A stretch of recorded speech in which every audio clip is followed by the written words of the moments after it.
Coaster Kings Radio. Hello everyone and welcome to this new Coaster Kings Radio episode. We're here with Sean, that's me. I'm Alex. And here's Sven. And Sven. We're excited to talk about some of the new things we wrote since our last recording, which Alex and I went on a couple little trips. We did Silver Dollar City to check out Time Traveler. Mm-hmm. We went to Carowinds for Copperhead Strike. And then yesterday we rode Tigris during Media Day at Busch Gardens, Tampa. So we'll talk about that a little bit before we jump overseas to Europe, where Sven's going to be all about Wallaby, Belgium and Wallaby Holland today. So yes. We'll start with Time Traveler, I suppose. Time Traveler, what do you think? I really liked it. I liked it more than I thought.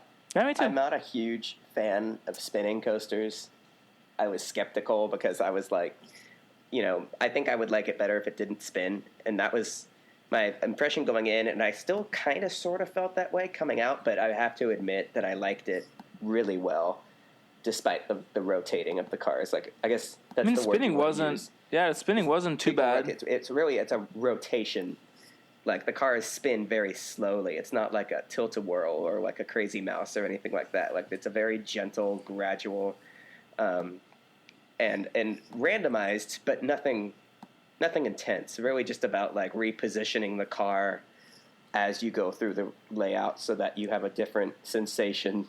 And if anything, there was definitely rides that spun more than the other rides. Mm-hmm. Like, I would say there was one ride where we were mostly backwards. I wasn't mad about it. Yeah. So it really wasn't that intense when it came to the rotating, spinning aspect. I love that the only moment of the ride that has any sort of programmed or, I guess, influenced it's the beginning. Is at the beginning. There's a magnet right out of the station. So all of the cars get a half rotation as they dispatch from the station, and then from there, you go down that distribution cool drop. Take over. Which is great. Like, the first drop out of the station, I didn't quite realize that the station is the high point of the ride. Like, the tallest point in the entire ride is the station. Well, that little top except hat, for the little top hat at the end. The top hat is like... The top hat towards the end of the ride is, like, marginally higher than the station. But, like, the station is the top, so the giant drop. I didn't quite realize this is way big. A fabulous drop. Yeah. We learned if you sit facing forward in the station, you will be going backwards down the drop. And it's a 90-degree drop, so that was pretty sick. Cool. And then, spinning-wise, it's like Sierra Sidewinder? Less. At Knott's Berry? Yeah, definitely less so. I would say maybe, like... I can't even describe it. We've had some rides on Sidewinder that we drilled. Like, I would say Sidewinder on a scale of, like, 1 to 10. 10 being, like, Raton Loco at La Feria, and 0 being a stationary non-spinning coaster. If you look at any inversion or main element on that ride, it would be, like, at most 1 for rotation per element. So it's, like, you're really not spinning that much or rotating. Like, it's hard to compare it to another spinning coaster. Because rides, they don't spin or they're designed to spin very fast. I think in most cases, even some of the gentler design ones, ones where you face outward generally spin less than ones where you face inward where the because weight is on the end. Yeah. There's a whole physics conversation about how that works, but I digress. The Time Traveler rotating. Just it feels almost controlled, but really it's just that the cars the way that the bearings on the what am I trying to say? Whatever the rotating mechanism, the way it's set up, it's like weight will always determine which way you spin, but it can only spin so fast. It's like it's almost like there's like brake pads on the inside. It's almost like the Zack spins that are like you can control the amount of spinning on the Zack spins, and Green Lantern and Magic Mountain was like trimmed. Yeah. So like the hardly would ever flip. It's kind of the same thing on the trains. There's like magnetic pieces in there. It's totally different from any kind of spinning coaster, and not just in terms of like the layout and what they've accomplished and like the launches and stuff, but also just in the design integrity of the rotating cars. Somewhere between programmed. It was just cool to have a full-size coaster that could have been a regular sit-down attraction, have that extra feature, and I think that's what brought it from like just another launch coaster to one of the best coasters in their lineup. As the new Mack coasters are opening, and they're getting some negative attention for the lack of acceleration in their launches. The launches weren't that great on Time Traveler. A ride like Time Traveler, because you're probably not facing forward. And it's lap bars. It's not like you have a harness keeping your head forward. If you're happen to be facing in reverse during the launch, you don't have to worry about getting whiplash. So like the gradual acceleration of the launches on Time Traveler are totally justified, given that you're probably not facing forward during the launch. Similarly, on Copperhead Strike, if you don't mind, did you have anything else you wanted to say on? Well, I have a couple more things. Okay, we can talk about Copperhead Strike in a sec about the launches. Yeah, because I want to also pick up on that. Like next year, there should be one opening in Europe as well, being in Polton's Park. Oh, I love Paulton's Park. They're getting one as well. Okay, I didn't know like that. Like a big one, or like a Manta at SeaWorld San Diego? Not sure, because the concept art shows the train like Timekeeper. Time Traveler. Timekeeper sounds cooler, honestly. Really, I like Time Traveler. I like Timekeeper.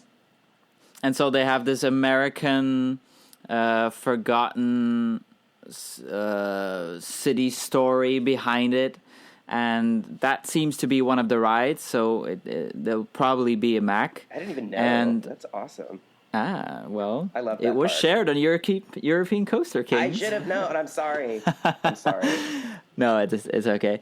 And I think also Futuroscope is opening an Intamin spinning coaster next year. Oh, Mission it's Kepler. Spinning. Okay. Is Yes, it launched? That's not sure. I feel like in 2019, it's almost like if it's not a launched coaster, that's news. There's so many launch coasters being built that it's almost like just opened this year too. Parks are not stopping at one or two launch coasters like they were before. It's like you can basically have a launch coaster for every kind of like a lift hill coaster. Well, people fail to forget and fail to realize that a lot of these launch coasters, you cut down so much cost, but not having to like create your speed by building into the sky. Because like if you need a lot of speed, it's cheaper to have build on the ground than build like 200 feet into the air. So I think that's like launches, and especially now launches are so energy efficient. You're really starting to prove that the launch is the new lift hill. But yeah, the launch is on. Especially if you're a Disney park or any park that is doing a thematic tie-in, where it's a lot easier to theme a launch than it is to theme a lift hill. Oh yeah. Now, Time Traveler, real quick before we move on, the theming is actually pretty cool. Like the station has like very Silver Dollar City touches, except there's this one thing they do on the ride where like when we come back to the brake run and there's this audio and it said like, "Great job! This is our biggest time jump yet." Remember, dream big and do good. And I'm like, this is ruined the ride. Did you just steal this from SeaWorld? It sounds like something from One Ocean. Yeah, it sounds like a killer whale's about to jump out of the ocean and tell you to like, save the whales. The audio, it was like it's really audio awful at the end of the ride, at the brake run, and the story is like this clocksmith who's also an inventor and makes stuff in his basement, and his granddaughter is like, like a science nerd. School project, science. So they time travel together. So his invention was the time machine, and so the dialogue in the brake run is the daughter and the dad like talking to each other, and then at the end they're like, "Remember to dream big and do good." This is our biggest time jump yet. Yeah, they're like, "We did it!" I was like, "Oh my goodness!" I was like, I didn't even realize that it was such a there's such a family theme behind this whole thing. It seems a little out of place because like the theme is there, but it's not overt. Really, maybe we just weren't looking close enough at like the theme and the cue and stuff. But for the typical rider, the typical park goer, the dialogue feels totally out of place. And people even were looking at us. We're all looking at each other like, what is this audio? Gauging guest reactions of the dialogue in the brake run, and they're just like, "What is this?" And then you get to the exit store, and it's just a bunch of merchandise that says the stuff that says "Dream big and be good." And I'm like, "Oh my!" People are buying this too. Well, maybe $7 City thinks people are buying. Time Traveler was awesome, except for the last like 10 seconds. Not only was it the end of the ride, but it was just like it got worse. Like sitting in the brake run, it's not as annoying or tedious as the shed on Mystic Timbers at Kings Island, but as far as like post brake run sequences that make me not want to re-ride, the dialogue on Time Traveler is pretty up there. Well, there's a million stairs you have to go down, and you go up like a million stairs. Yeah, because the station is elevated like 5 stories, but you have to go down into the valley from your engine and then climb up the stairs. But other than that, okay, we love time travel. That was a great ride. Copperhead Strike, which Also a great ride. also a great ride. I think I liked Copperhead Strike just a tiny bit better. I think I disagree. I think I like time travel slightly better because it had that like, that twist to it. Yeah. Get the pun. No pun intended. The Copperhead Strike in certain spots felt just like another mech launcher, but it did have it had a bunch of cool elements that The launches were really on unique. Copperhead Strike, the slowness, the rolling launch on them, definitely, like, it's noticeable. It's less glaring on Time Traveler because of the part where you're spinning and you're probably not facing forward. On a traditional forward-facing train with no gimmick to distract you, the launches on Copperhead Strike feel very gentle. However, They feel more gentle than Manta at Sea with San Diego. Definitely. I made a joke on Instagram about how like Copperhead Strike's launches are just brake runs in reverse, and I didn't realize how true that was until we rode. But the pre-show at the beginning is good for a couple of reasons. One, it's very thematic, like they're telling a story. The cue for Copperhead Strike is amazing. They really went all out with props and things to develop a storyline. I would say even more so than Silver Dollar City did with Time Traveler. I never would have said that. I never would have thought that like Carowinds did a Cedar better Fair's job. thematic commitment was outclassing a Hirsch and Family Entertainment ride of a similar caliber, but that's where we're at apparently.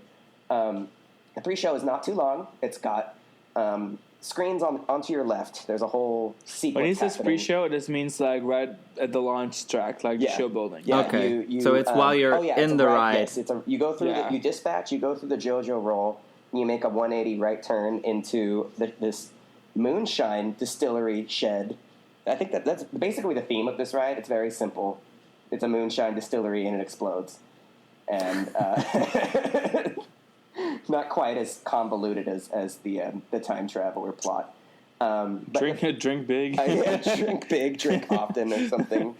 But yeah, so the pre-show at the beginning, you've got people on your left, these big, very clear, I don't know if they're like 4K level, but they're very clear projections on the left, and you're kind of watching the show to your left, and then you take off as the distillery is exploding, and the fact that everyone's facing their left for the pre-show mid-ride is another reason probably why the acceleration cannot be very strong, because you can't have people looking to their left and then give them like an accelerator style dispatch out of the station, or people would get hurt.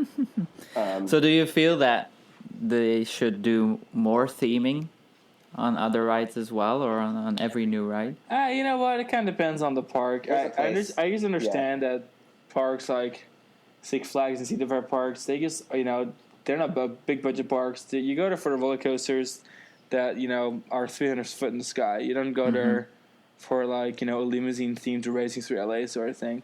So though I always appreciate theming, these parks have no power of ever creating theming at the level of like Universal Disney parks.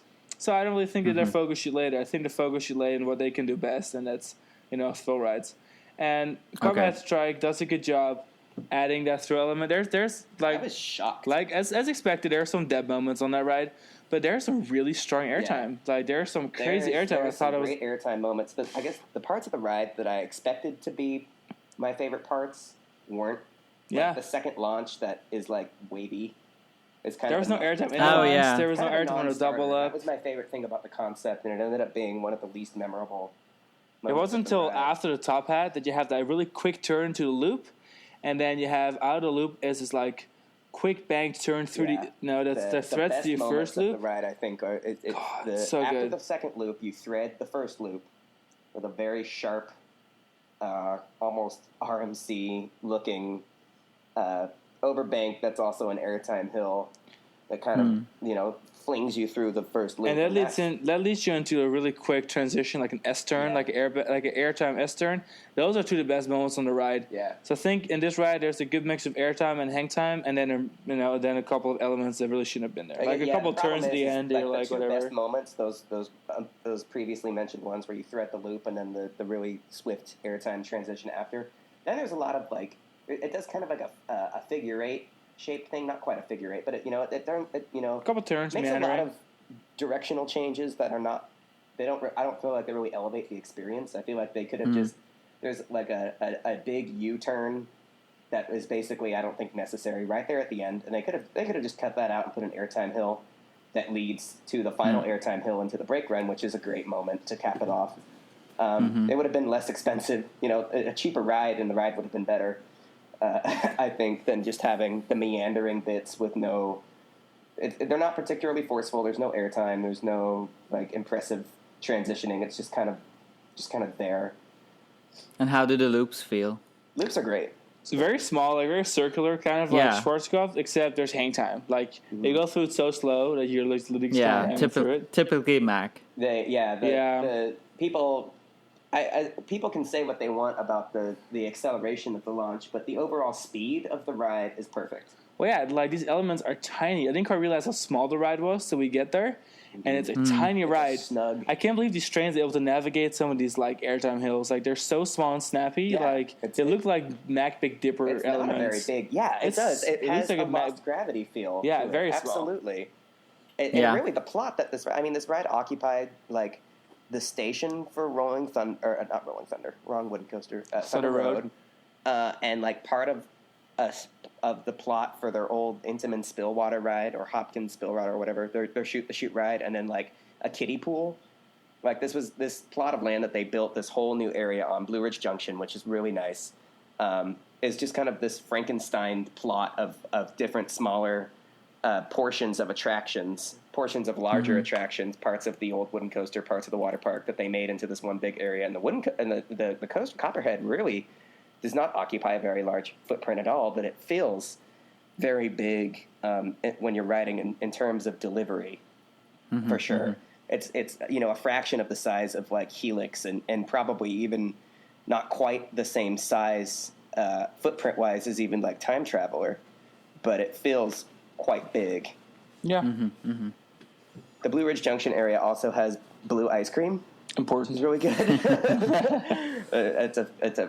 They had it for a while. Island has it too. It's a Kings Island thing that they brought over. Okay. They've had it at Carowinds before, and then they didn't have it for a while. Now they brought it back. And speaking of Kings Island, the Flyers, the flying scooter ride, that Carowinds received from Kings Island in the mid 2000s. It was over in the Planet Snoopy area, and then Planet Snoopy was transformed into Camp Snoopy, and they moved a lot of attractions around. They moved the Flyers and the Carousel and added new rides to Camp Snoopy.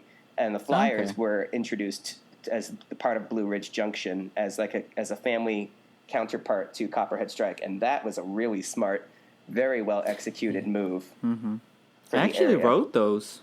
Did you? The Flyers at Carowinds? Yeah. Yeah, but then in Cap Snoopy. Those are incredibly... the Flyers have gotten very popular.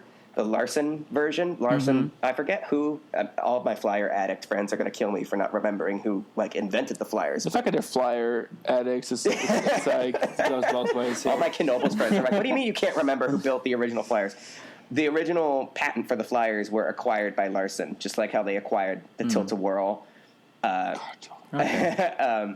And so Flyers have become so popular in recent years, but a lot of people may not know that Carowinds Flyers are original Flyers from the 60s. They were originally located, at least I believe the 60s, if not earlier, originally located at Coney Island in Cincinnati, which closed shortly before Kings Island was announced, and Kings Island moved several of their attractions over. The old Cincinnati Coney Island closed because it was in a floodplain, and they were sustaining so much damage routinely that they basically decided, well, we're going to, in cooperation with Taft Broadcasting and basically the precursor to the Paramount Parks era, we're like, we're going to build a new park, and we're going to bring as many of the Coney Island rides over as possible. So that's where the Flyers came from. That's how they ended up at Kings Island. And then when Kings Island built Backlot Stunt Coaster, the Flyers ended up at Carowinds. And now the Flyers are in their fourth incarnation and are so popular that it's a 50-year-old ride, but it's only on Fastlane Plus right now because they're so popular and everyone's so happy to have them back. Yeah, it's a ride you never see in Europe. Yeah. Oh, yeah, it's like such an American quintessential kind of ride. And I think they're so popular again now is because they're super, super inexpensive to build.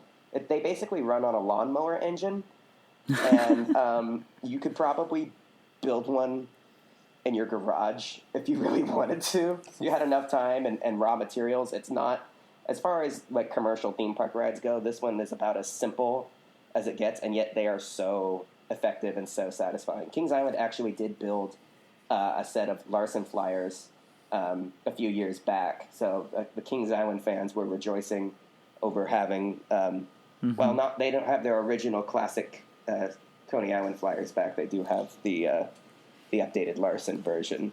Honestly, it sounds something that Plopsa needs. Oh, they would totally. build 5 in every. Well, they would build 5 right away. It seems like something that like Slagharen would have, or Hellendoorn, like any of those little parks. Like, Kind of surprised not that big in Europe, but they would be great. Europe already has so many flat rides. Yeah. I feel like guests may think of it as too simple. Now, last but not least, new thing we rode was yesterday. We rode Tigris at Busch Gardens Tampa.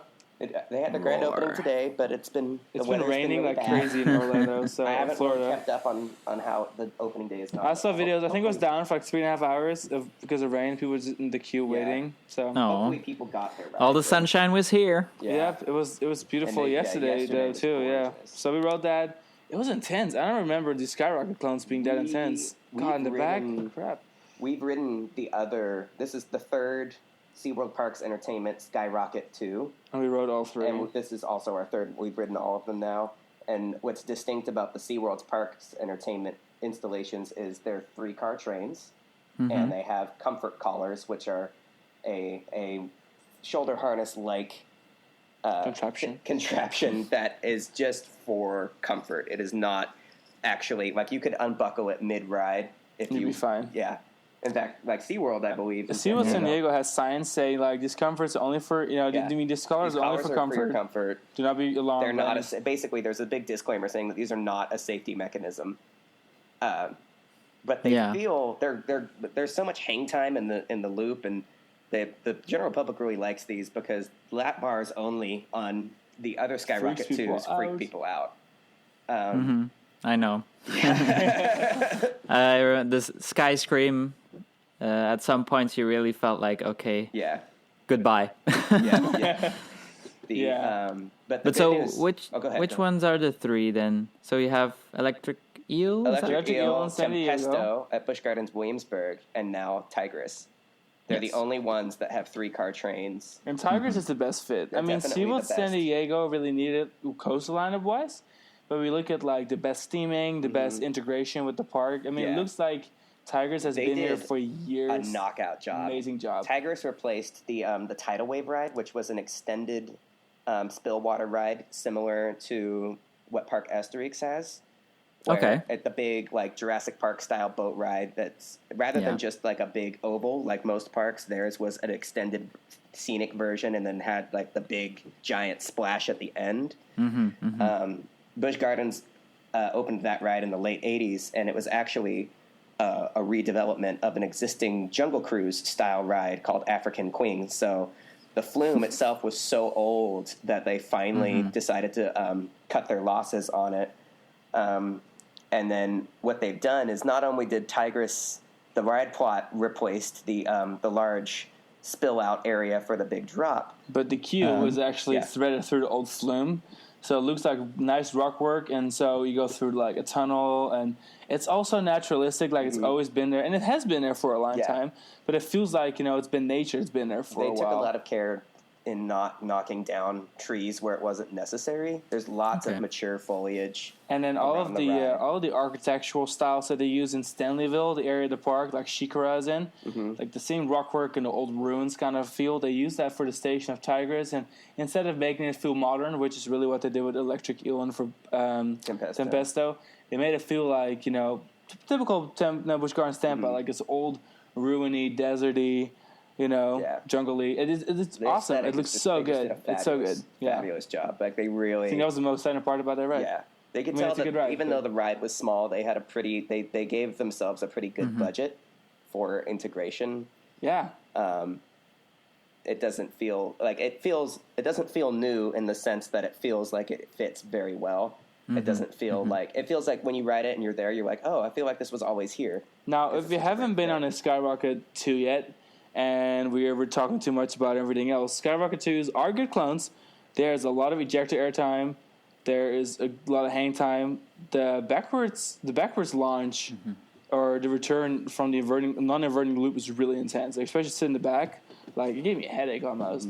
So either way, these are really intense launch coasters. Yeah. Like, don't let the size kind of fool you. I know Sheikra is much taller and larger, but like it's nowhere near as intense as like Tigris. You can't have too many of these things. Honestly, like, I think they're one of the best clones ever built. They're fabulous, and they're very energy efficient because of space efficient, the way that launch coasters are with the gradual shuttle launch. And the capacity of these popular. like three vehicle trains is 18 people per dispatch, and these rides are so quick. Yeah. That, like, honestly, the capacity is not bad. It's better than like a flat ride. If you had a flat ride with 18 seats, the ride cycle would probably be longer. And they give you pouches at Busch Gardens Williamsburg and Busch Gardens Tampa. Yeah, little fanny packs. They give you fanny packs you can use for the ride to put in your phone and stuff, so you can just sit down with the stuff in your fanny pack, and that way you don't cross to the station, and everything else needs a locker.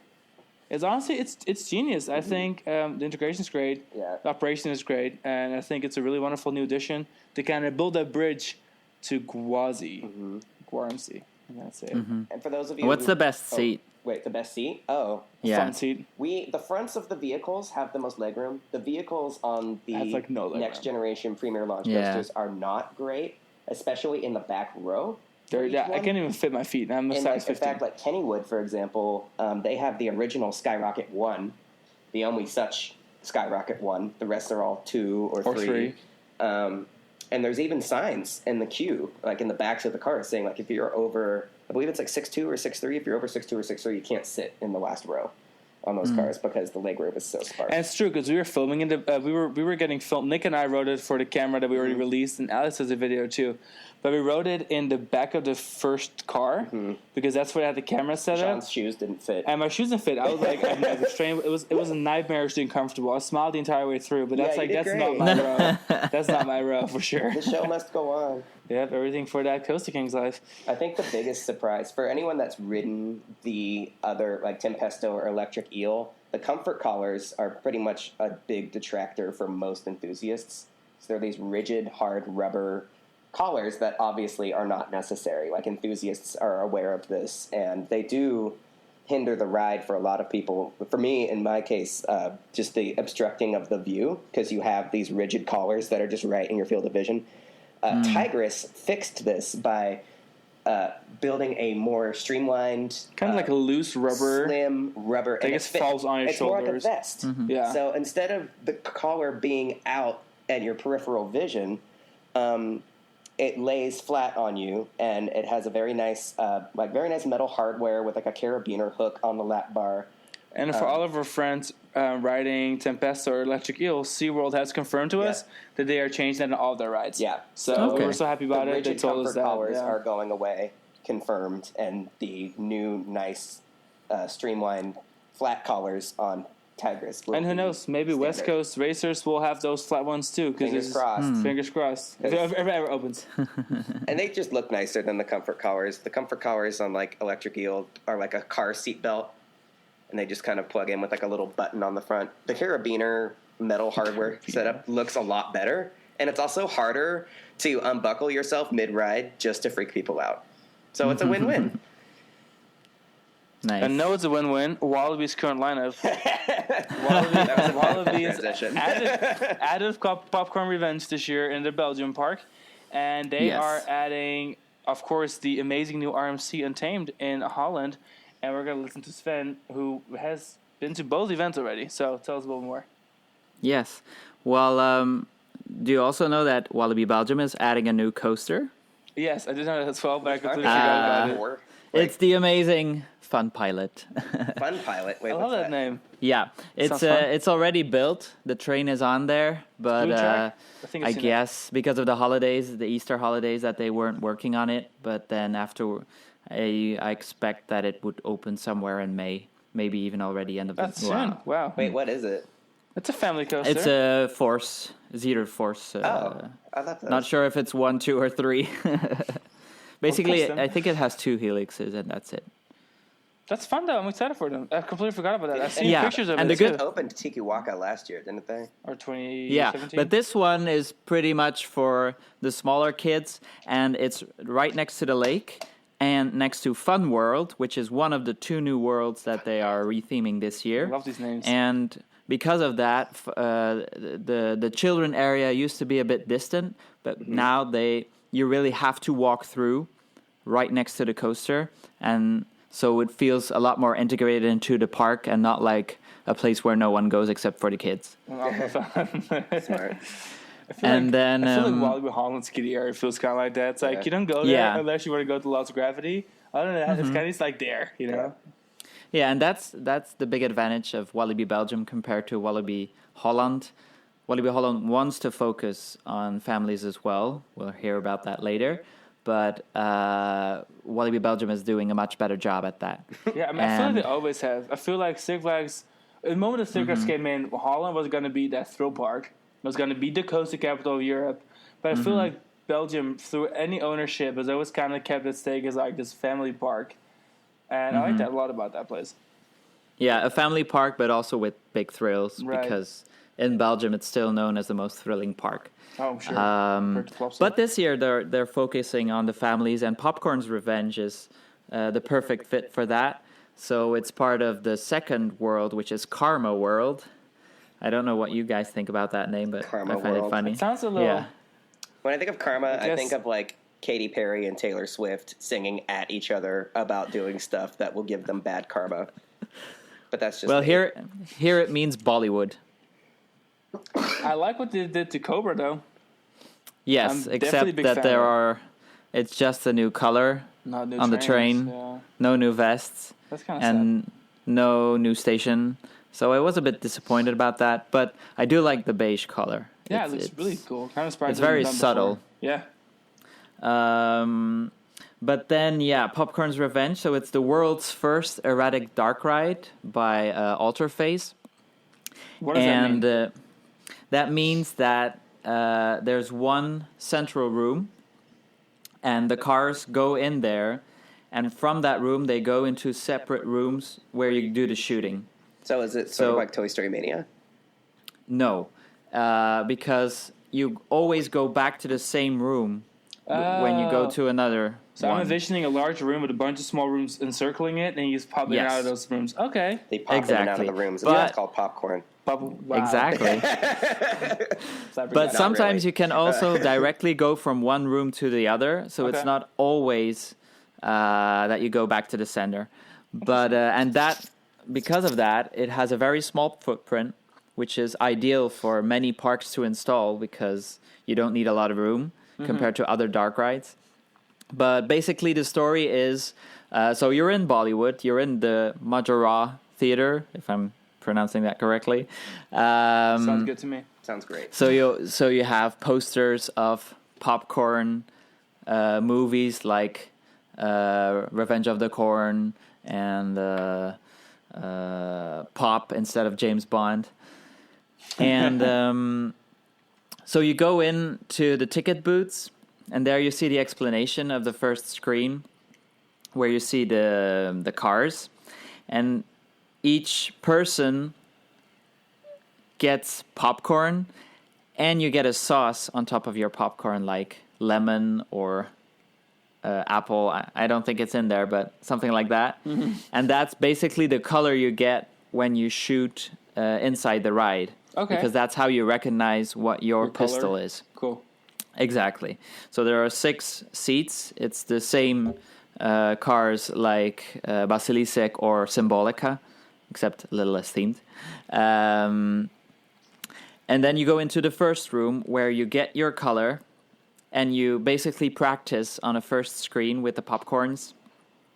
And something they changed compared to Basilisek was that you didn't see how many points you scored on screen, but now you do. So that's a pretty big value, because you'll see that for some targets, the first one who shoots will get like 6,000 points, and then it goes downwards. Oh, so I like that concept. there are a lot of tricks in there. Like some popcorns are just regular 500 or 1,000, but the special ones, the first one who hits gets the big points, and then it goes down. So there are all kinds of hidden targets as well to get like the max points. So that's the first room, and then you go into that center room where you change from the different screens. So basically you go into a cinema theater and you watch one of the movies. For me, we started with a more Halloween themed, that all kinds of ghosts and zombie corns, and so you had to shoot those. Then we went to a kind of New York City in the dark area where there were all kinds of superheroes, including a Thanos popcorn with his hand, and that's also one of the targets where you'll get more points if you hit them first. A Superman popcorn, all kinds of that. And then the third room was, we swifted directly to the left, and I'm trying to think. This was space themed. So, for example, there, if you shoot the moon, it starts like very small, and then it turns into a full moon the more you shoot it. That also gets you points. So it's not just the popcorns. And then you go back into the center of the room where it also has a screen. So even when you pass by, you can get points. And then you go into the final room where you have to defeat like a master popcorn that's taking you over. And it has a similar effect to the Justice League rides. So if you don't want spoilers, don't listen now. But all of a sudden there's like a, what do you call it? They have film boxes, like the round film boxes from the old movies, into a kind of cupboard, and it goes towards you. It falls towards you. So I scared the crap out of me the first time. But they also worked on the Justice League, right? So basically they copied that. But that was a nice little touch. Yeah. Sounds like a better ride than the Justice League rides. No tea, no shade. Well, the quality of the screens is very good. Also, the characters are very well developed. They're very recognizable because of, you see a Superman or you see a space themed one. So, I knew what to expect, and I was still surprised, you know? Well, let me ask you this, because you already said that it's pretty different. It sounds, now that you've explained it, definitely sounds a lot different from like the It sounds pretty innovative, and I like it a lot. Rides. Do you prefer this over the Shooting Dark ride at Phantasialand? Mascha Chocolat, if I'm pronouncing that correctly. Mascha Chocolat. Well, Mascha Chocolat. It's a different kind of budget, you know? Personally, I'd say yes, because you have... the themes are a lot more different, even though you're doing the same thing over and over, which is the same for Mascha Chocolat. But in general, the ride, Mascha Chocolat, is more themed, and you have the smells, you have the transitions in between. It's better Toy Story. It's so much, Well, yeah, because that it's hard to tell. The best thing, the biggest difference to me between like the Mascha Chocolat and the Toy Story Manias is Mascha Chocolat has a lot of practical effects in the ride in addition to the screens. Yeah. But yeah, it sounds like, so obviously like Popcorn's Revenge is a smaller budget project, but they really got a big bang for their buck. Yeah, the quality is very high. And I was also a bit scared because you already have Challenge of Tutankhamun in Walibi Belgium, which is a classic Shooter Dark ride by Sally Corporation. But basically these are two totally different rides. Yeah. There's a lot of parks that are proving that you don't like having the Shooting Dark ride is not just a one and done kind of genre, kind of like launch coasters. How we're talking about how like parks used to have like their launch coaster, but now parks are building multiple launch coasters because there's so many different things you can do with a launch coaster. Dark rides, and then by extent Shooting Dark rides are kind of proving to do the same, because Disney's the same way. They launched all of their Buzz Lightyear Shooting Dark rides. You know, the first one is over 20 years old now. The original one at Walt Disney World, but obviously that they didn't hesitate to bring Toy Story Mania online. it's not considered like a replacement. It's just different. Oh yeah. Legoland is the same way. They have a similar themed, Egyptian tomb themed shooting dark ride, with Legos, of course. But then they brought up, they've all introduced the Ninjago shooting dark rides from who built those? The Triotech. Triotech, yeah. Where you throw the virtual ninja stars. And, because they're so different, no one would think like, oh, well, this is obviously the replacement for the old shooting dark ride. They're just different. There's room for a lot of parks, for many parks. There's room for more than one ride of this basic concept. And I think that's great. And also in Karma World, there's now Del Hayesh's, which is the new restaurant. And they did a pretty smart thing there. So they serve like tiki masala and all more Orient typed foods. And it was pretty good. That's great. God, last year Tokyo Disney, I love curry. Curry. Oh, I love curry. That's our ritual at Tokyo Disney. As we go, we ride Sinbad and eat curry. Happy. And that's all we But have. in Europe, you need to educate the people in theme parks because usually when they go, they expect French fries and burgers. But now, so what they did was you get a free dessert if you had a menu at the Del Hayesh's. Wow. So I thought that was a pretty smart menu move. incentives. That's kind of like that's clever. Busch Gardens does that for their rib house on the Shipra. Yeah. Like free desserts if you eat here and nowhere else. And I was like, but okay. Yeah. And that makes me think of when I was in Walibi Holland because we got a free Walibi ice cream there. And basically it was the logo, the W on a stick. Was it strawberry like fruit flavored? Oh, that sounds great. Like that sounds like it's like an ice cream the truck, rocket ice cream. frozen Yeah. bar. Oh, We were talking about rocket bars, have. the bomb pops. I got something the other day that was red, white, and blue bomb pop flavored. It's like I think in most cases it's blue raspberry, cherry, and lemonade. Classic American frozen treat. Frozen treat.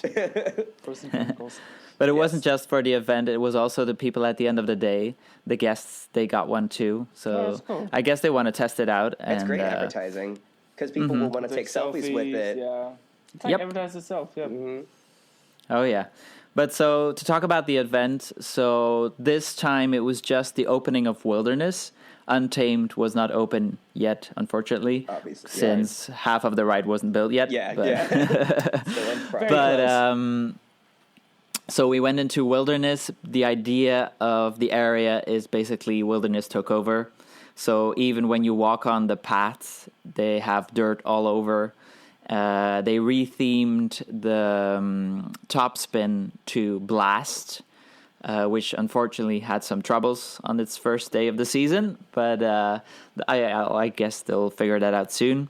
They also painted on the Merlin's Castle dark ride. It's a madhouse, which was a bit controversy on that because you have this castle dark ride and all of a sudden it has graffiti on the walls. What's the link with Wilderness?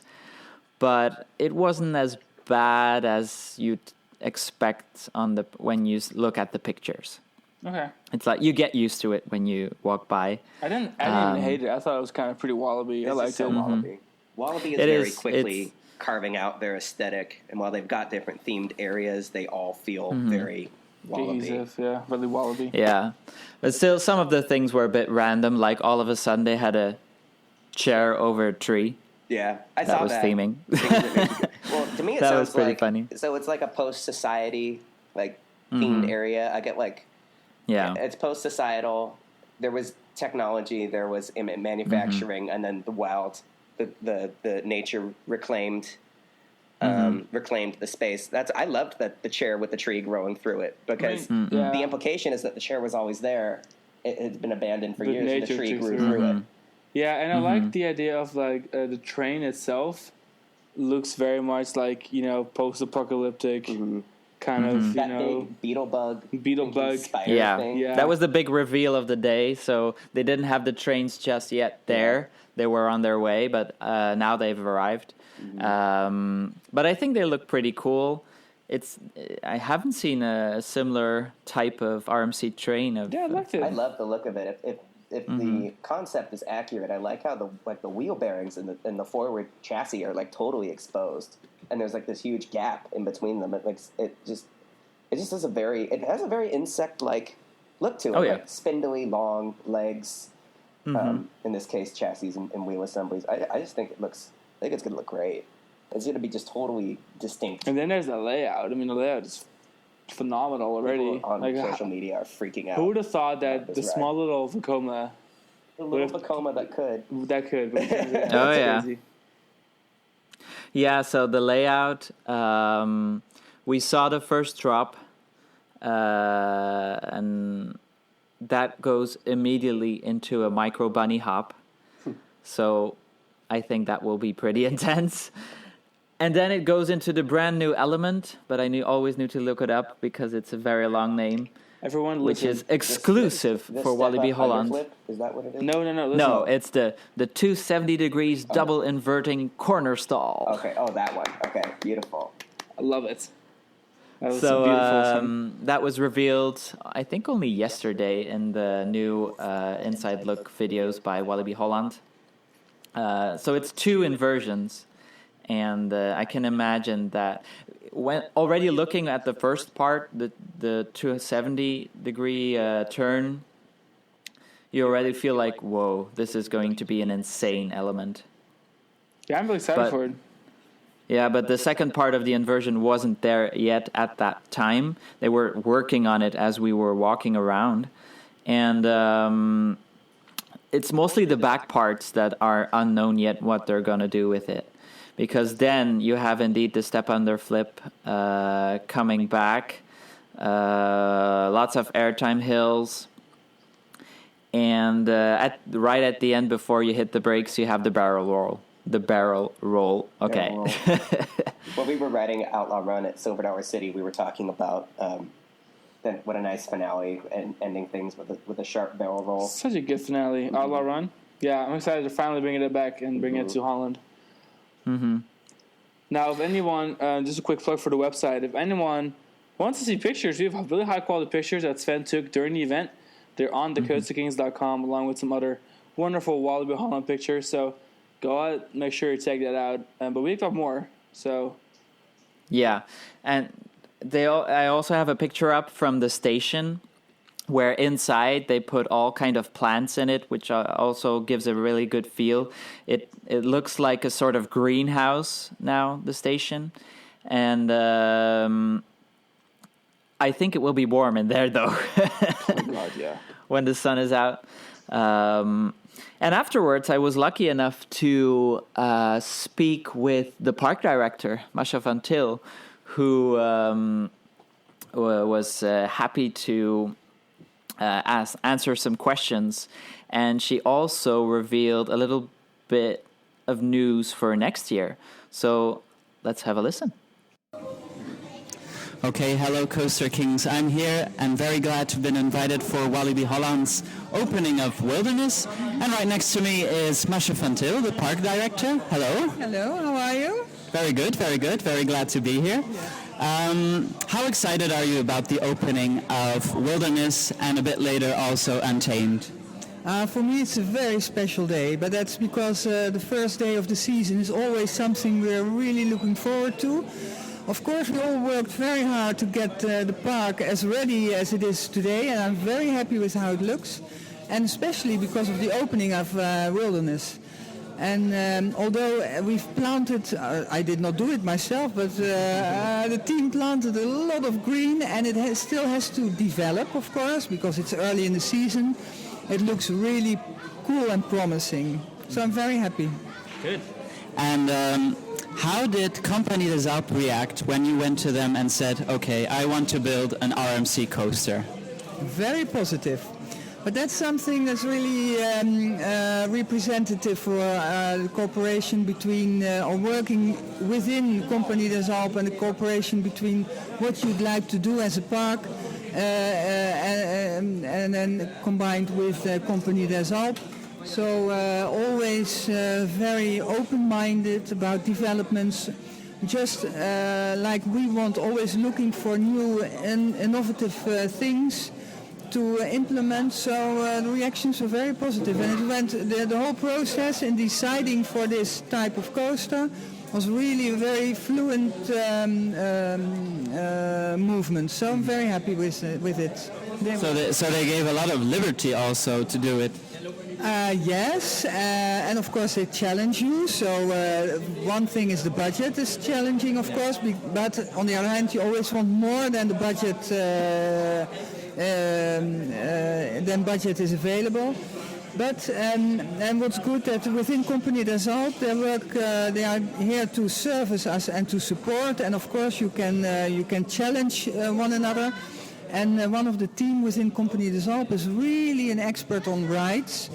And when RMC delivered their first design based on our requirements, he challenged them in adding elements to make it the way it's now. So very happy to join forces in that matter. That's nice. And so, like, for example, the record of the 5 inversions, that was part of it? Yeah, that's part of course, you start with requirements. This is what we'd like to do. We've done Iron Rattler back then, so that was our experience with RMC. We went to RMC in Hayden, Idaho, to have a talk. Who's behind the company? What about their calendar, of course. Then they came up with a proposal, and we, together with Julien Simon, challenged them on the elements. And one of the things is the 14 times airtime. The 5 inversions, and increasing the height of the lift hill, which is great. And you've seen the drop this morning. It's amazing. So it's almost, I think, about 1 meter before you hit the floor and you go up again. So I can't wait till it's opening day. Yes, I can imagine. And so we have Untamed, which will probably be one of the best coasters in Europe. Probably. We have Goliath, we have Lost Gravity, Speed of Sound, Express. Is it the ambition of Walibi Holland to become like the coaster capital of Western Europe? Yeah, we think we already are, but for us it's important that we aim for. So we are #1 destination for teenagers and young adults in Holland, and we're very proud of that. And our collection of thrill rides is really very helpful in this, of course. And of course the events like Lekker Gaan and Halloween Fright Nights. But apart from that, we've seen in studies that families with kids, although they do not expect it up front, after they visit us, they are very, very positive. So we said, okay, this year we'll start retaining these teenagers and young adults. So please come, and we make sure we're very cool for you. But we're also a very cool destination for the family with kids 6 to 12 years. So we try to offer a good, so for each target group, offer a good collection of attractions. So once you step in your car and drive home, you're very happy you came all the way to Walibi Holland, like you did this morning, which is great. Yes, definitely. And so we can probably expect also more family rides in the future. I think, we already have some family rides, and we did not communicate them very well. We choose not to. So this is a start for once. And for future, we have a plan till 2028, mind you. We've planned several rides, and one time it's a teenage, one time it's a family, and some improvements of existing rides that I really can't wait to see happen. Yeah, that's really good to hear that there's a nice long-term vision. Yeah. Our American visitors, they come to Amsterdam. Yes. Do you know how they can come to Walibi Holland then? Well, I'll ask our marketing and sales department to make sure that that they can find us, because it's only 45 minutes away if you are lucky with traffic. So it's really because for Holland we are unique in this matter. So there are a lot of other parks that are also very good to visit, but once you're in Amsterdam, you should come to us. Okay, well, we'll make sure that they find their way. And then finally, what is, at the moment, your favorite coaster at the park?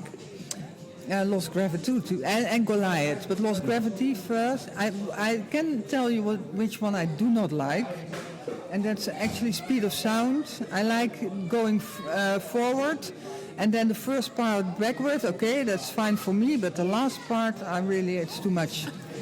And I don't like things like Tour de Jardin because it's too slow and a bit boring. But others, like kids, they like it. Yeah, exactly. For me, Speed of Sound is one of the best boomerang coasters there is, so don't remove it. Never. However, El Condor, it's a bit painful the last few years. Yeah, we improved a lot together with the supplier, of course.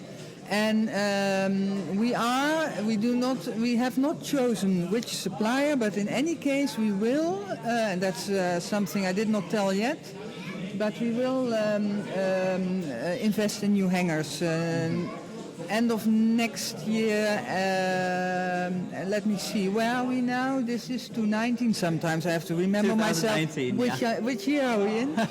So next year we'll start with that. Okay. Yes. Thank you very much. You're welcome. Thank you for being here. With pleasure. Good. All right, guys. What do you think? We are so excited.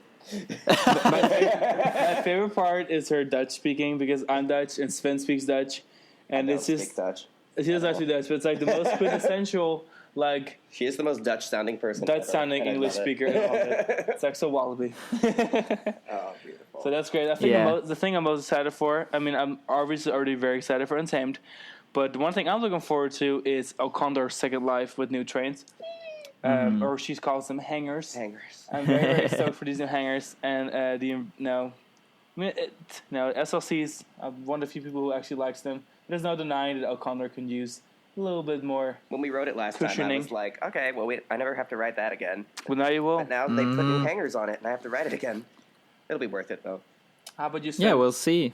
We'll see who installs them because she didn't say it will be Vekoma.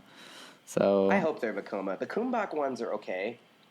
Like the ones on Kentucky. I bet Kumbak is going to give him a cheaper deal, but I really, really hope that it's indeed the Vekoma. I mean, trains. they went with, obviously, this is a park that's already invested in a MK1212 for their boomerang. So one would hope that they would just return for the Vekoma versions for the inverted coaster, and then also hopefully maybe for Express. I would love MK1212s. I think Express doesn't need it as much because it's not like a particularly rough attraction. It's actually one of the great the way ones. it is, but it would just be cool. Now, better visibility. Another interesting thing is that she said she didn't like Jour de Garden. That's how I pronounce it. Tour de Jardin. Oh, so close.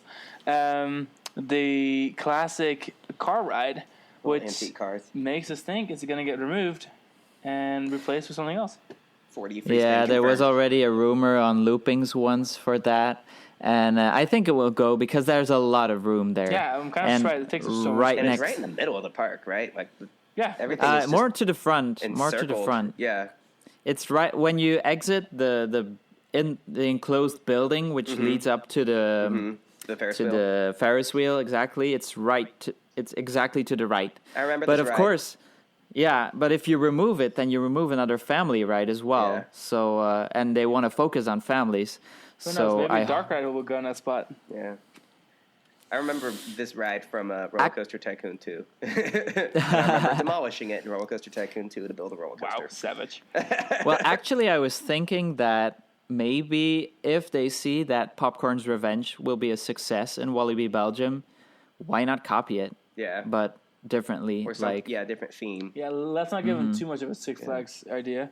I want them to clothing. do Popcorn's Revenge, but it's themed to the Wallaby character.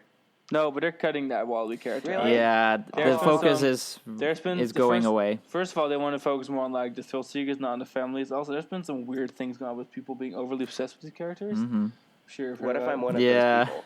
Well, but broken right now. That's not something you should be saying. But well, if you want to stay into the festalization theme, maybe they could do like something with spray painting or on the walls. So much fun. I don't know. Yeah. Like Graffiti's Revenge. Graffiti's. Yeah. The object of the ride is to tag as many walls as possible. You have to change as many of the original ride colors in the park as possible. Ruin them. No, I like that. I hope they get something like that. That'd be a nice fit for them. Nice. Well, we talked about Mac coasters, Vekoma, RMC. What if we put all of them into a Wheel of Fortune? A Wheel of Fortune. Put all the coaster names in a hat, or the manufacturers. Yep. rather. Guys are And gonna make play sure a you new don't game. forget anyone. Right. And the game is called What's Up With This Coaster? What's Is that up the name? with We this just, coaster? You just came up with I that. got the just name of now. the spot, and I'm really proud of it. Yeah. Isn't it What's Up With This Manufacturer? Yeah, What's Up With This Manufacturer? Okay. We're going to randomly select them, Yeah. So we have a list of Yeah. 18 roller coaster manufacturers. including some unpopular ones. some unpopular ones, some that are no longer with us, and then some that are blazing the trail. And our golden rule is we're going to randomly select one. Uh-huh. We're all going to say our favorite coaster, do a quick rap session, just talk about them real quick, and then boom, pick another random Yeah. one. Yep. Are you all ready? A fun. Do we all say it at once? Oh, that'd be Oh my god! dangerous. Well, I'm not. I can't think that quickly. I might have to sit here Okay. and stammer. Whoever comes up with their favorite first can say it. Okay. And then we'll move on. They get an extra point on Popcorn's Revenge. Try my to God. say it as fast as you can. Okay, Okay. deal. Okay. Done. Deal. God. Okay. So the first one. Nervous. In a way I can't describe. That was a Florence and the Machine reference. You guys got that? for everyone. Okay. SNS. Tibetan Eagle. God, this is Arashi. SNS. Arashi. Arashi. Good one. I didn't ride as many SNS coasters as you guys, so What have you ridden? Oh my God, Sequoia Adventure. Oh my god. Have you ridden that? yes. Wasn't it painful? The saxophones. Full Throttle. Oh, okay. That's a good choice. Wait, that's Premiere. Well, it was Wait, that's either Premiere? Sequoia Adventure, the El Loco Adventure Dome, or Full Throttle. Wait, isn't that Full Premiere? Throttle is Premiere. Or is it? No, it's Premiere. isn't Crap. it? Premiere. Oh, that's okay. You tried. That's okay. Are you sure? My favorite. I steel thought it was coaster- SNS. They're kind of mixing paint these days. Like Crap. There's a The lot. track starts to look the exact same, They but have yeah. the same. They've got the same people working. They're the same together awful to trains as produce Skyscream. Like SNS and RMC are also partnering a lot with different things. Honestly, I don't like SNS Oh that crap. much. Yeah, it's a Skyrocket 3. What am I Yeah. saying? Well, then I have to choose between an El Loco and Sequoia Adventure. Just Sequoia Adventure is a great coaster to say that you've ridden. I've seen a new paint job on that. Whatever that is. Is it Yeah, new now paint? it's the Magic Sequoia. It looks like crap. Yeah, we have that on record. pretty much. Tibetan Eagle Bullet Coaster at Happy Valley Shenzhen. My favorite steel coaster in the world because the compressed air launches are so fast that like you basically go blind and your chest cavity feels like it's going to implode. And then you have a 200-foot top hat and the rest of the ride is like a really nice hypercoaster. Cool. Thanks. And mine will be Arashi because it is the SNS free spin, free fly, whatever it's called, to its max potential. Yeah. You'll flip easily 8 to 10 times. You have no clue where you are. Even the ride layout is super SNS simple. free spin of your nightmares It's amazing. at Nagashima Spot Lab. Only ride it once because it's gonna hurt. Yeah, Like a I good felt kind like of I was drug. going to pop a blood vessel in my eye. Worth it. Okay, aerodynamics. X2. Choice. Good choice. Babe, you have to go first. Dragon at Ocean Park. Shit. Okay. Are you allowed to say that on this? No. Just okay. pick Viper. Come on. There's only one aero coaster that you have tattooed on your body. So and do it's you. Viper. Yes. Actually, you have two. And the dragon is gonna be mine too. Okay. Oh my gosh. Okay. Well, Because the color scheme is super gay. Dragon at Ocean Park is the Lisa Frank roller coaster that we talked about in the first podcast. Oh yeah. And it is actually A ride of many colors. We love it because it reminds us so much of our favorite arrows at Magic Mountain, the Ninja and Viper. Except it's extended like 200, 300 feet it's over got the ocean. Weird double lift hill thing, like lift hill station, lift hill, like Ninja, and it has the big like the vertical loop, and then like that crazy ass dirt turn into another vertical loop, just like Viper. So it's a combination of our favorites, but it's also located on an island facing the South China Sea. So it's And kind it's of like hard way to up there in the sky. It's incredible. Yeah, well, my list of arrows is more extensive than I thought, but I think X2 pops out because Yeah. I remember sitting on there with you guys, shitting my pants the first time. I feel like even Alex does shit his pants. So we're all saying shit now. We've decided. There we go. There's no going back. All right. Just like X2, And once you then dispatch. I really like the drop. I didn't have the chance to have it with fire though.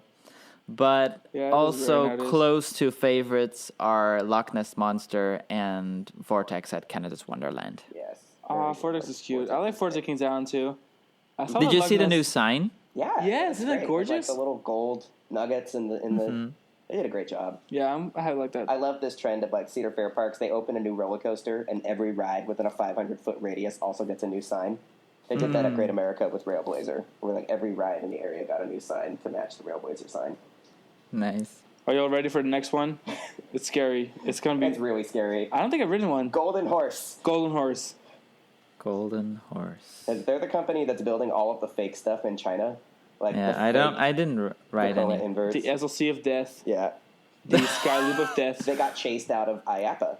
The Wild Really? House of Death. Because they they got- fake everything. Yeah, they Yeah. got, because of all of the infringement Dive Loop of Death. on concepts and stuff.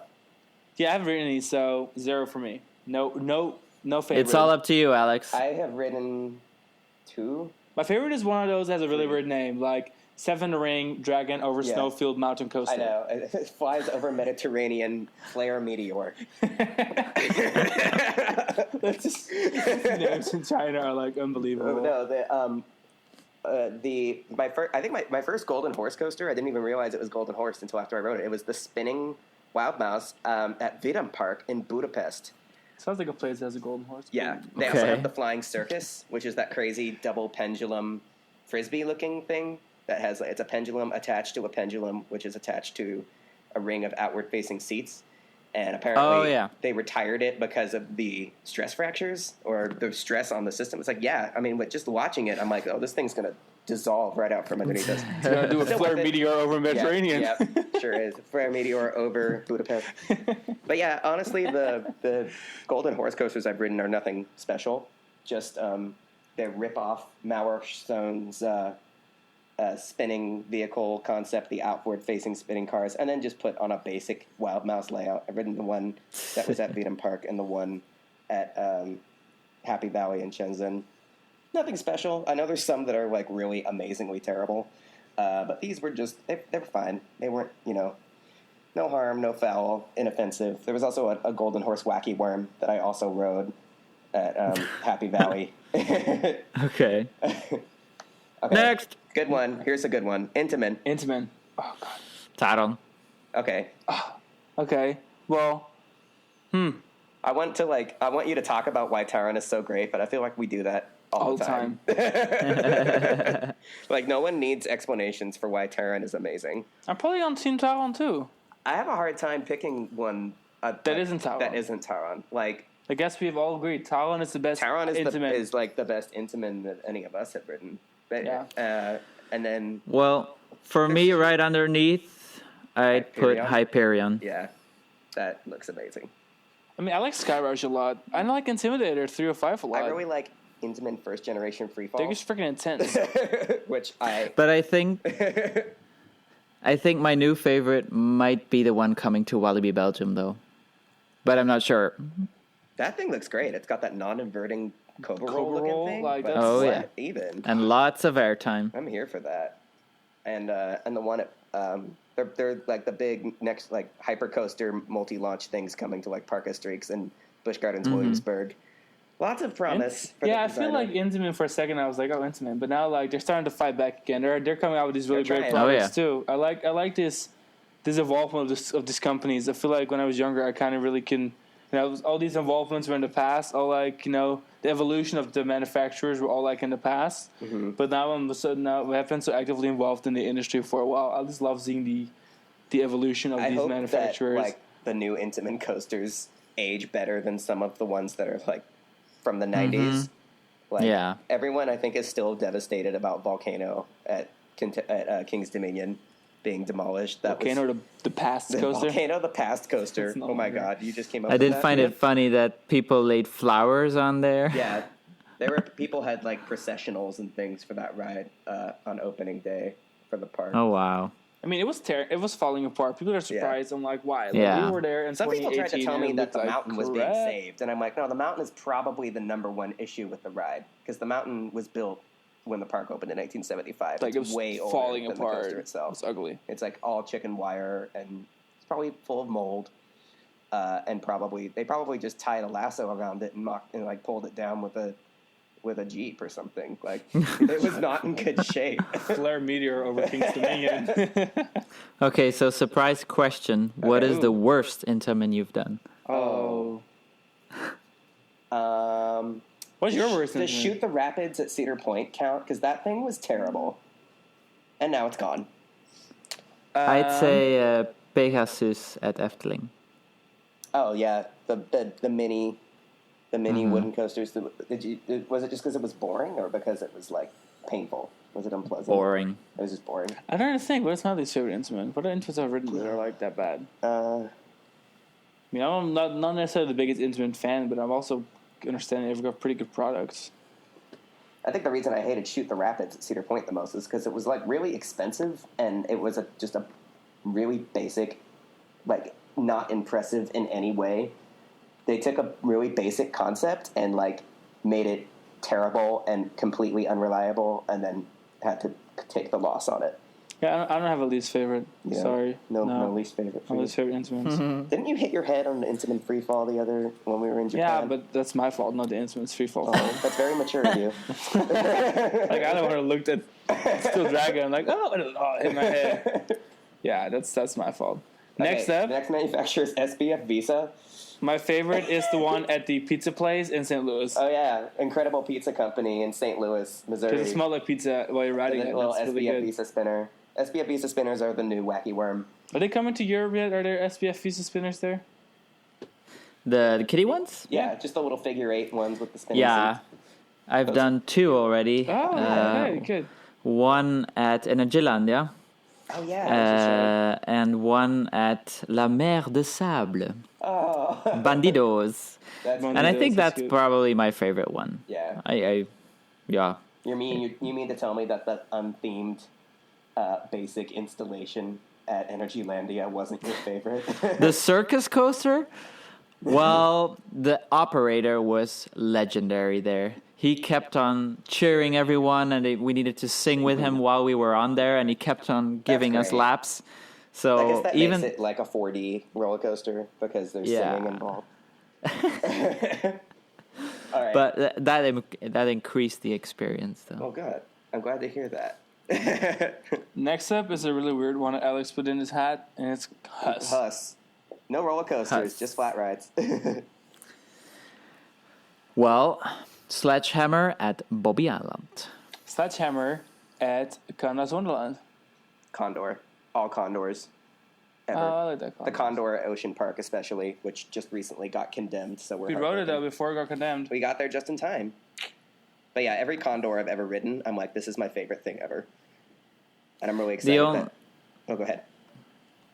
The only thing I doubted with was, but I need to be sure that I don't say any stupid things anymore. Talocan. Talocan is also Yeah, that was pretty an good. awesome ride. That Talocan's awesome. Yeah, that was great. That's the only suspended Huss topspin that hasn't been a complete disaster. You know what's a complete disaster? Our next one, Zamperla. Zamperla. Zamperla. Well, I don't have a favorite. I have a least favorite. What's that? Time Warp. Oh my God, that's right. The Volare. Yeah, my least favorite Zamperla is a 6-way tie between all the 6 of the flying coasters of theirs that I've ridden. I did you have a wild mouse, but there's also a Minnie Mouse.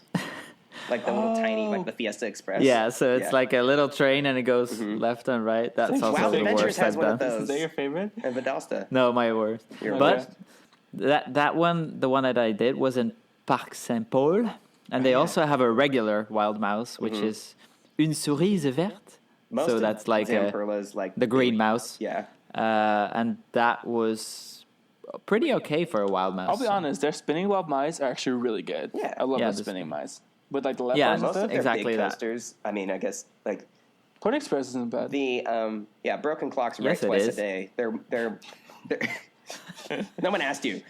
The Mine Train coaster at Ocean Park actually is Zamperla, and it's kind of a mess, but it's a good ride. Okay. Scenic. they have lots of problems with it, and it shouldn't be that problematic. But it's pretty good for what it is. Okay, next manufacturer, Bulgar and Mabiard. B&M. Yay. Ooh. Sensory overload. Fury 325 or Alpengeist. Okay. Or Mako. Mako is good. I'm gonna pick. But I'm gonna just to be different. I'm gonna pick Flying Dinosaur. Flying Dinosaur is good, but not that good. Excuse me. I thought you hated flying coasters. I thought you liked Kumba more than any other B&M. I guess I don't know you as well as I thought. Oh, I love Kumba. Kumba's like Kumba's the one you're gonna get tattooed on your calf. So I suggest you choose that as your favorite. Yeah, but I also have Viper on my leg, and I still chose Dragon. So Rebel Sean today. Okay. Well, Dragon doesn't have as cool of a layout. But what's your favorite? I'm not sure. You're not sure? Like Mamba. Yeah, I'm doubting between Nemesis and Shambhala. Ooh, Shambhala. Sounds so I hope exciting. Shambhala's better But than Diamondback at Kings Island. Maybe as a ride, Shambhala is better, but because it's such a classic, I'll go for Nemesis. Oh, yeah. We love our classics. We don't really have to explain why Fury was the first one on our minds. It's Fury.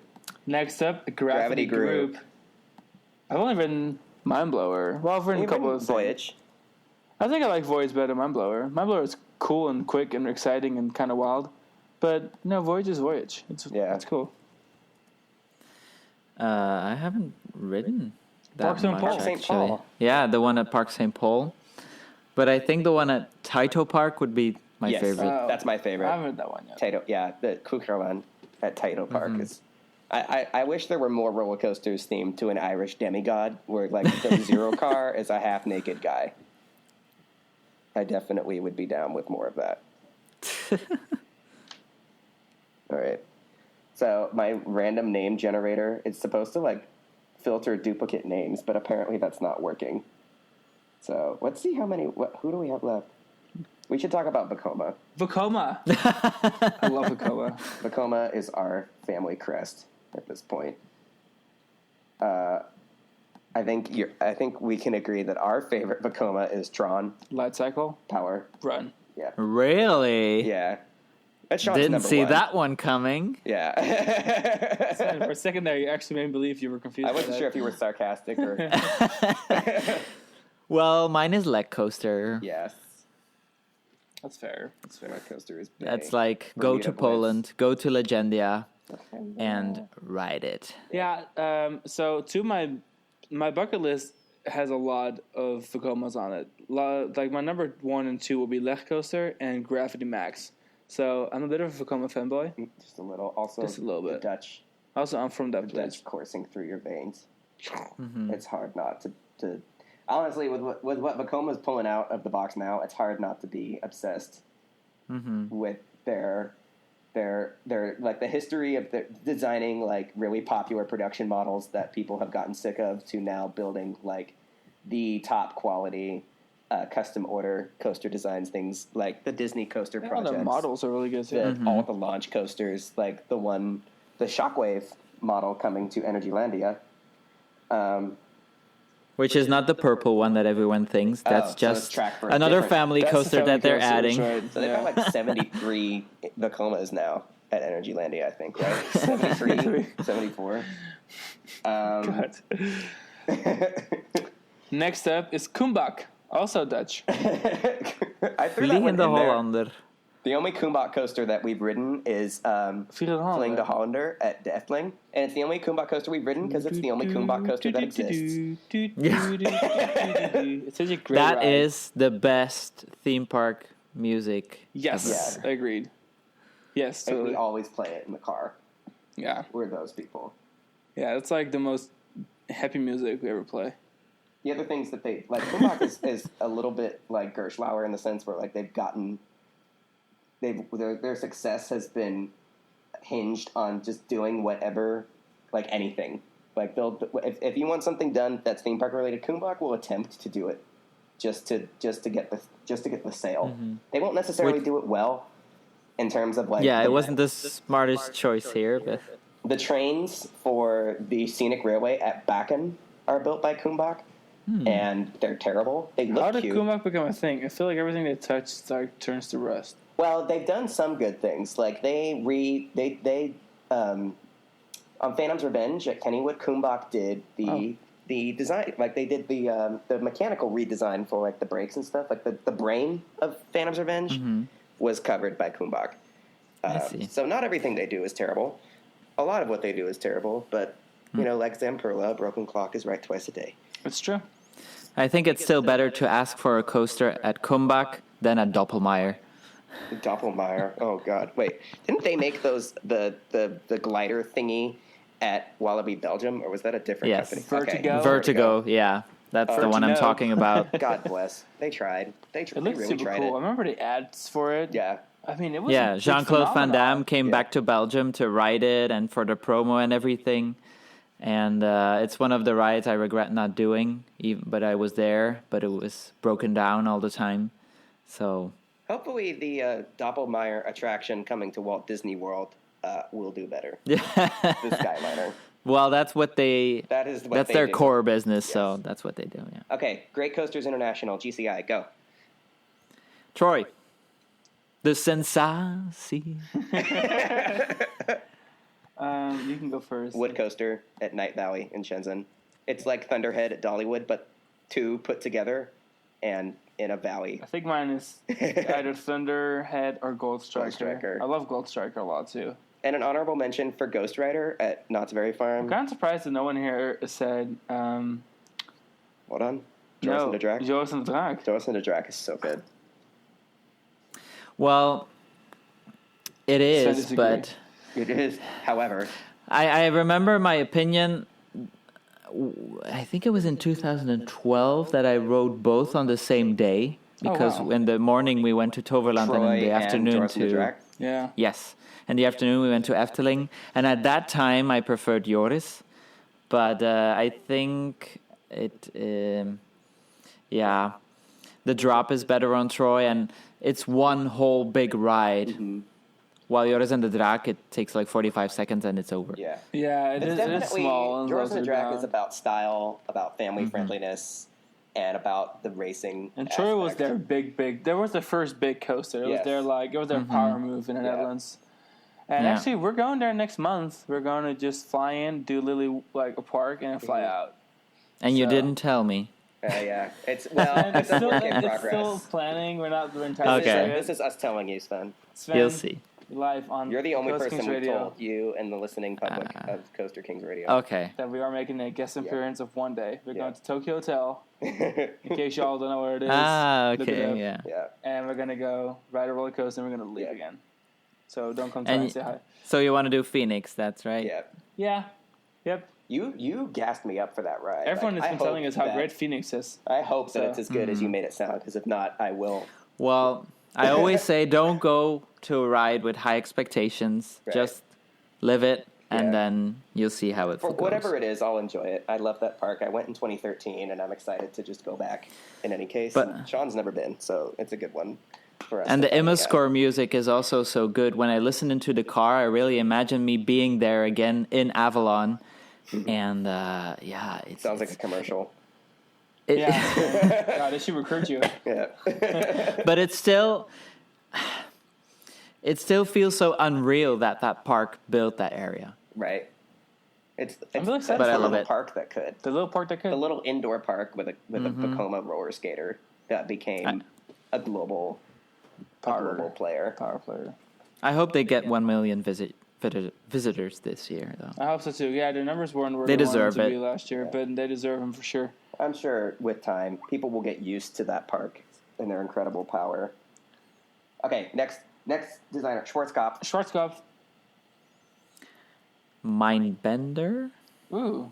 Six Flags Over Georgia, Mindbender. Yeah, probably the same here. Olympia looping. Show off. Sorry. That is only the magnum opus of the firm. It is the most perfect and beautiful thing imaginable, and it pulls 5 Gs in that Looping first turn. Star. Slagharen. Sleeping Star at Cyprus, the country of Cyprus. Cyprus. Yeah, now in Cyprus. It was cool on the location. We went to Six Flags Over Georgia a few weeks ago, mostly because we needed to get our Blue Hawk fix. But Mindbender, of course, is just the gift that keeps on giving. Every time I ride it, I'm still so blown away by how remarkably well engineered and well designed that ride is. From the layout to the hardware, just everything, the location. That ride is just you can't just decide to build a ride like Mindbender. Mindbender is what happens when all of the stars align, and you wind up with something that's greater than the sum of its parts. The only reason that I'm That was a very nice little thank you. I worked really little hard poem. on my stream of consciousness about Mindbender. The only reason I'm saying Olympia Looping is because Olympia Looping is an ass kicker. Like, that ride will rip you in half. It's so amazing. I mean that in a good way. Anyone that hasn't ridden it, but you're wondering how or where, I would encourage you to just, if you feel like it, go to London in the wintertime for Winter Wonderland. I know that's not necessarily the easiest thing for people to do, but it's certainly easier than chasing it around Germany like you used to have to. Yeah, but it on the website it says where it goes. That's like true. last year it was almost all season in Wiener Prater. Yeah, it was at Prater for the anniversary, like Prater's 100th anniversary or 125 or something. And now they have a different Schwarzkopf. They put they had Holland Blitz there for a little bit. No. They cleared this Is it big Alpina Blitz plot now? for Olympia Looping, and then they had Holland Blitz there, and then Olympia Looping Test I think, Strecke came is back, there and now. then Test Strecke. Oh, okay. Laser from Yes. Dorney Park is there with its Kumbach trains. Is that the actual laser? Yeah, it's It the went laser back from- into the yeah, circuit? Yeah, Wow, crazy. Dorney Park. Yeah, Cedar Fair sold that coaster back into the fair circuit. Wow. Which is pretty amazing. I think we Next have up. time for... You want to do one more? One more? We could do one more. It's gonna be Gerslauer. Wait, really? No, we should do RMC. Okay, two more. Okay. Okay, we'll start with Gerslauer, go. Gerslauer. Kennen. Can't just shut up, kind of. Okay. Goddamn. Gold Rush. That's the Haran. Sahara. You say Gold Rush as if everybody already knows, like, that coaster and where You it is. better know. Yeah, that's the Haran. It's not even the But only it Gerslauer will be called top Gold this Rush. year, though. Fury will be better than Gold Rush. Ooh. It's possible. As of right now, I think, well, yeah, maybe. well, I like it better than Hang Time. And I like it better I than like everything better than Hang Time. Alexander. I thought those are kind of like that. I don't like Pony Express better than Hang Time.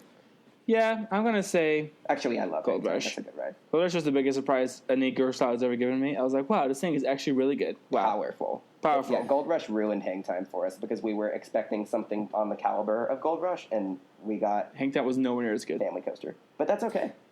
But for me, there are other ones that are better than Gold Rush, like Caracho at I Trips love Drill. that ride. I haven't been a That one. I loved it. When we went, it had only been open for a week, and none of the scenery was built. It was all just concrete, and that ride was still dazzling, even without the I do like Mystery Mine too. Mystery Mine. Mystery Mine is big. Yeah, but Schwerdeskernen is... Yeah. I remember walking into that park and seeing that steel structure and being amazed. And then the train comes off, and in the low parts it goes so fast. Like, get your ass there. Yeah. And also, Flucht von Nordgorod cannot be discounted. That ride it was, I thought, as much as I love rides like Saw at Thorpe Park and Mystery Mine and stuff, Flucht von Nordgorod is just on a different level entirely. There's no headbanging. It's incredibly smooth, even though a lot of the ride is in the dark, and you can't anticipate the transitions because it's pitch black. It has a great atmosphere, a great dark ride scene elements. It's got a launch. It's got a vertical lift hill, the beyond vertical drop. I mean, it's got it all.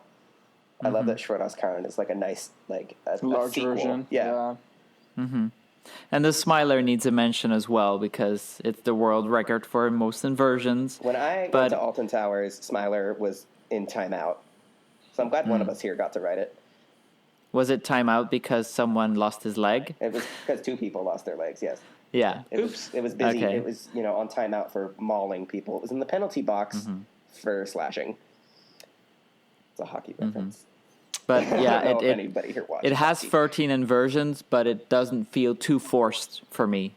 I Like, Yeah. like the They have a lot of different kinds of inversions. She's It's nice. so Alton Towers. I think they finally did something that was as impressive to look at as Nemesis. I'm sure Nemesis is still more of the favorite, but Smiler was like, finally just looking at it, it's like, wow, like they went for it. And then last but not least, now we have to talk about RMC. Rocky Mountain Construction. Lord Alan Schilke. Well, for me, it's easy. I've only done one, so Twisted Colossus. Oh, yeah. I mean, that's a good choice, even if you've done them all. Mine would either be But I'm Lightning- hoping that Untamed will top it, though. Oh, I'm sure it will. I'm sure it will. For me, it would either be Lightning Rod or Outlaw Run. I like both a lot. I like that Lightning Run. Lightning Rod has a big focus on that launch and like airtime. Like it's kind of like a little hyper through the hills. But I loved how Outlaw Run incorporated all those, like a little more twisty, and those inversions. The are actually inversions are sick. really well incorporated on Outlaw Run. So I have a hard time picking between the two. I didn't quite realize I was going to like We're Outlaw definitely Run team that topper track much. coasters. Like, as I don't good as like- the Iron Horse. Iron Horses are fine, but I didn't quite realize I was going to love Outlaw Run. And like just the wooden coasters they make, I feel like they're like a different breed. They're so much better. So I'm not sure. Either one of those will be my favorite. Yeah, for me, I'm a Lightning Rod's my number one. I'm not I enjoy inversions, but I think enjoy the lack of inversions on Lightning Rod even more. Having said that, it was like Outlaw Run having inversions was a good fit for the park because at the time Silver Dollar City only had one looping coaster, whereas Dollywood already had 3. So not having loops on Lightning Rod I don't think anybody was like, oh, this should have a barrel roll in it somewhere. But for Outlaw Run, the inversions are really a huge addition not only to the ride but to the park's roster of rides, with Time Traveler only now being their 3rd looping coaster. And then as far as Iron Horses go, like we haven't ridden Steel Vengeance yet. We will be riding Steel We'll Vengeance bring it next month, hopefully. probably. Wait. What? Lightning Rod doesn't have any inversions? No. Crap, I didn't know that. You didn't know that? No, it's the only topper is. track That's coaster. hilarious. It's like a big wooden hypercoaster through the hills. Yeah. There's like only I think there's only 2 RMCs with no loops. Texas Giant Wow. and Lightning Rod. Yeah. I'm not mistaken. So that's the only RMC coaster without loops? Yeah. Well, the Texas Giant has Texas Giant. Overbank Hill with no inversions. That was the first Okay. Iron Horse coaster, but yeah. Iron Rattler was the first RMC. Lightning Rod has like not even close to an inversion. There's no like overbanking. It's all just kind of like It has 90-degree moments. It has a couple of overbanks. it has like a but wall no inversions. wall turn and stuff. But yep. Okay. But it has a quadruple down, which is really the thing about that ride that really blows my mind every time is just the insane downhill bunny hop deluge, and then the 5th bunny hop under the brake run where you feel like you're going to get your head cut off, and then a non-inverting. They call it a non-inverting dive loop, but then it's not a loop, so it doesn't invert. So I don't know why they call it that. But I digress. It's a great element as it brings you back up to the brake run and that nice little last drop into the brakes. I really feel like a European noob now. Oh, no, it's okay. But we're getting our RMC, so... It's so easy to just assume that if RMC built it, it Yeah. has loops in it. Because barrel rolls it's like their and thing. stalls and things, Top Gun stalls, are like quintessential RMC components. Okay. And with that, we have finished a little game of. Yeah, our game of roller coaster roulette. I gave it a name earlier. What's it again? Manufacturer- But I forget the name that we came up with. It started that? with what's? But What's that? What's that manufacturer? Well, now we know We're what's so up. professional here. I It's know. We're gonna play that unbelievable. game again. We're gonna make up a new name Yeah. for it on the spot because. There's even more manufacturers we could talk about. Yeah, next time I'll talk about pinfiery and how it kills people. Yeah, we can and talk about wacky worms. Wicked worms. Being the virus of the world. And Wow, that was pretty wild. I like fucking worms a little more than you do, apparently. I mean, a credit Some to good credit, airtime I on guess. those things. We have to Did go you to guys Italy do and a ride the reverse giant Sean wacky worm. coaster? Oh, have you ridden River Sean? What? What? How do you pronounce it again? But I said reverse Sean. River Sean. Yeah, They built the Wild Mice at Disney World, Primeval World. Primeval Swirl. They built the Oh, original they did. spinning mice. Gross. And then we didn't talk about Mauer either. Well, we talked about Mauer in the context of Golden Horse ripping them off. Okay, so it looks like we're gonna play the game again in the future. Yeah. Thank you for listening Thank you to all. What's This I hope you all were Manufacturer. playing the game at home too. If not, we'll play it again, and then you should join in with us also. You know what? Send us in your favorites. So that's like to info@thecoasterkings.com.